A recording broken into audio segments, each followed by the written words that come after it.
નમસ્કાર મિત્રો, કેમ છો? મજામાં? સ્વાગત છે તમારું મારી યુટ્યુબ ચેનલ પર. મિત્રો, હવે જલ્દી સવારે ભાગું છું ને, ક્યારેક વિડીયો થાય છે ને ક્યાંક નથી થતો, એવું થઈ જાય. આજે ઉતાવળમાં ગઈ હતી, આવીને પહોંચી છું. વિચારું છું કે શું બનાવું, ખીચડી બનાવું. મેં બનાવી હતું વિડીયોની શરૂઆત કરી નાખું, પણ એની સાથે થોડુંક એક ચટપટું જોઈશે તો શું કરશું? દ્રષ્ટિ આવે, કદાચ મહિનામાં 2 વખત પાસ્તા ખવાય તો વાંધો ના આવે ને. આજે કહું થોડા પાસ્તા જલ્દી બનાવી નાખ, તો એમાં શું છે શું નથી તમને એ કે. અને ખીચડી મૂકું ને પહેલાં વિચારું છું કે મોનુને કોપરું ખવડાવવું છે, તો કોપરા ખવડાવવા માટેનું ઓપ્શન શું? કોપરોને શાક રોજ ખાઈ માણસ ઝડપાય દુખી જાય, કંઈક નવું મળી રહ્યું કંઈક કરું. એટલે આજે કોપરાની છીણ મંગાવી રાખી છે, તમને અત્યારે એની રેસીપી શેર કરી રહી છું. તો જલ્દી બનાવી લઉં. અને એથી પહેલાં મેં પાસ્તાનું તો કરી જ નહીં, પણ હું ઓફિસ જાઉં છું તેને જમવાનું સારું મળી રહે એના માટે થોડીક કોશિશ કરું. હમણાં બનાવી લઉં. આજે આપણે બનાવવાના છે white sauce pasta macaroni, healthy tasty અને ઘઉંથી બનેલા. ને એક બાજુ બને છે ખીચડી, ખાલી પાસ્તા.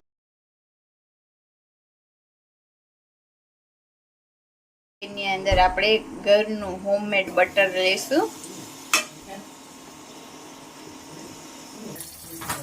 હવે જો બટર આપણું ગરમ થાય એટલે એની અંદર 2 ચમચી જેટલો મેંદો નાખી દઈશું.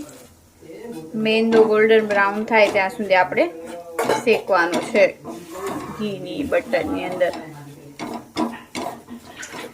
તો મેંદો એ આપણો મસ્ત ગોલ્ડન બ્રાઉન થઈ ગયો હોય. હવે એની અંદર આપણે 1 વાટકી દૂધ નાખશું. ધીરે ધીરે મિક્સ કરશું ને આની અંદર જે લમ્સ છે એ બધા ગાળ નાખશું. જો ગાંઠું થતું જશે આવી રીતે હલાવતા જશું અને આપણે મિક્સ કરી લઈશું. છે ને એકદમ ગાંઠું થતું જાય છે ને.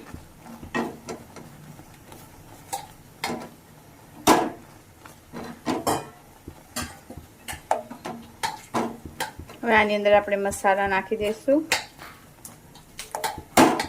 આ વ્હાઈટ સોસ આપણો રેડી થઈ ગયો. હવે એની અંદર મસાલા આપણે નાખશું.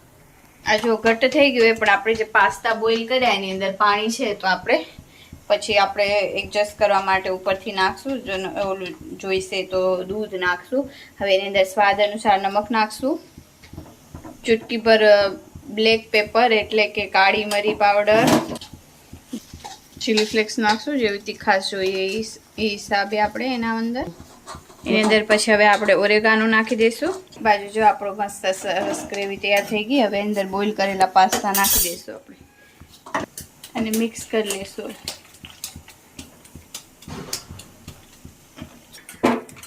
હવે આની અંદર આપણું જો ચીઝ નાખી દઈશું સ્લાઈસ.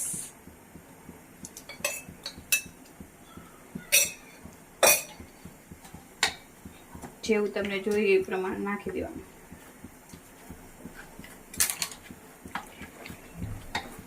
મિક્સ કરી લેશું ચીઝ પીગળે ત્યાં સુધી. થઈ ગયા આપણા પાસ્તા રેડી. થઈ ગયા પાસ્તા તૈયાર. સાબુદાણા પલાળ રાખ્યા છે. હવે ખીચડી આ ઓલિવ ઓઇલથી કરશે કાં દ્રષ્ટિ? ઓઇલ આપણા ડેઈલીના જે ઇન્ડિયન કુકિંગ છે, આપણે કુકિંગ એના માટે બહુ સારું હોય. કે સાબુદાણાની ખીચડીનો વઘાર કરે છે. તો અહીં ઓઇલ લઈ લીધું છે. સાબુદાણામાં જોઈએ એટલું 3 પાવડા જેટલું ઓઇલ લઈ લીધું અને પાછો વઘાર કરી દેશે હમણાં જ. તો અહીં ખીચડી થઈ ગઈ છે તૈયાર. હવે ખીચડીની રેસીપી આપવા જેવી છે નહીં, કેટલી વાર દ્રષ્ટિએ બનાવી છે. અને હવે આ બાજુ બનાવું છું ટોપરા પાક. તો હું અહીં કોપરું માટે હું કોપરા પાક બનાવીશ. તો અહીં ગુજરાતીમાં ટોપરા પાક પણ કહીએ. તો અહીં કોપરાની છીણ 250 ગ્રામ મેં લીધી છે. એ કઢાઈમાં લઈ લીધી છે. એને થોડીક શેકી લઈશ. અને અહીં મેં માવો 250 ગ્રામ લીધો છે. અને અહીં 250 ગ્રામ ખંડ લીધી છે. તમને વધુ મીઠાશ જોઈએ તો થોડીક વધુ નાખી શકાય માવાના ભાગનું. બાકી 250 બધું બરાબર છે. તો હવે એને આમાં શેકી લઈશું. અને આની નીચે છે ને મેં 1 ચમચી જેટલું ઘી નાખ્યું છે, ચીપકે નહીં એટલું, એ બતાવવાનું રહી ગયું છે. હવે એને આપણે શેકી લઈએ.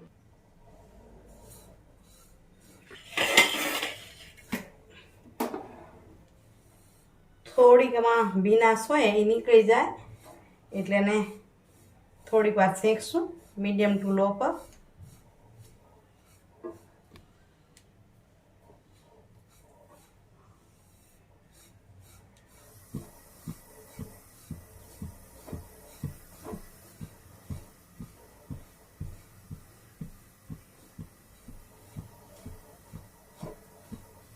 ધીમા તપે 2 મિનિટ જેટલું શેક્યું છે.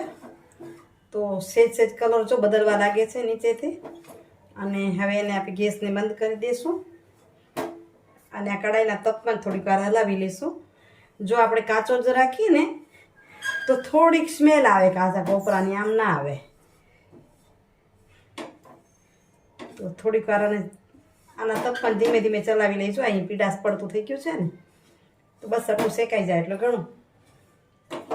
હવે આને આપણે થાળીમાં પલટાવી લઈશું અને સેમ કડાઈમાં જ આપણે આની ચાસણી કરશું. કોપરાનું છીણ આ થાળીમાં લઈ લીધું અને હવે આની અંદર આપણે નાખી દઈશું સાકર. સાકરમાં નાખી દઈશું, પણ આ મારી કણી સાકર છે, ખાંડ નથી. જે કણી સાકર આવે ને એને ખડી સાકર પણ કહે. તો થોડુંક સાત્વિક થઈ જાય ને, સાકર એટલી સારી નહીં શરીર માટે, એટલી ઓછી ખાય છે. અહીં પલળી જાય ને, જો આ પૂરું પલળી ગયું. ધીમા ધીમા તપે થવા દઈશું આને, અને એ ઘળશે ત્યાં સુધી હું આ માવાને છીણી લઈશ. પર થઈ એમ ધીમું તપે છે એટલે ધીમે ધીમે ચલાવશું એટલે પૂરી સાકર આરામથી ગળી જાય. અહીં ચાસણી ઉકળે છે ત્યાં સુધી મેં માવાનું છીણ કરી લીધું છે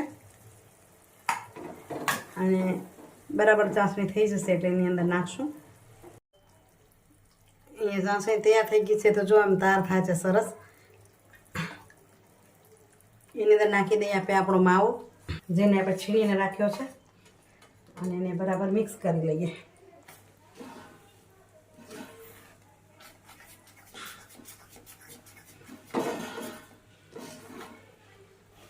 માવાને એકદમ ઘટવાનું છે કારણ કે ક્યાંય કણી ન રહે, એ રીતે આમ એક રસ થઈ જાય એવું.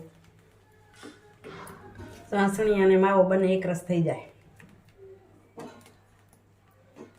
એક ઘટ થઈ ગયું. હવે એની અંદર નાખી દઈએ આપણી આ શેકેલી કોપરાની છીણ અને એને મિક્સ કરી લઈએ.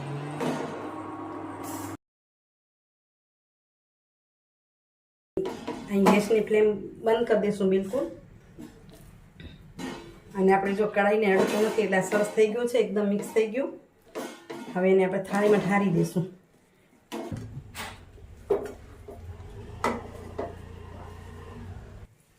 ઉતર્યા નહીં, એક ખુરશીથી નહીં, 2-3 ખુરશીમાં ચડાવીને જે કર હું નહોતી.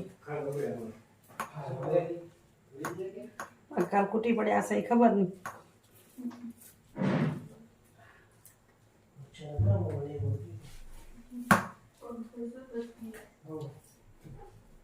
હવે છે ને સેજ ઘી વાળો કરી વાટકે ને ભૂસી લઈએ એટલે એક સરખું થઈ જાય.